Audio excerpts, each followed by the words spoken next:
Resistance.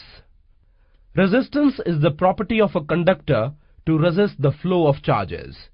Let us study electrical resistance of a conductor with the help of an activity. Take a nichrome wire, a torch bulb, a 10-watt bulb and an ammeter 0 to 5 amperes range, a plug key and some connecting wires. Set up the circuit by connecting 4 dry cells of 1.5 volts each in series with the ammeter, leaving a gap XY in the circuit as shown here. Complete the circuit by connecting the nichrome wire in the gap XY. Plug the key. Note down the ammeter reading. Take out the key from the plug.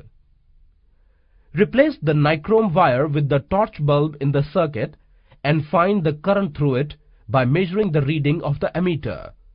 Now repeat the above step with 10-watt bulb in the gap XY.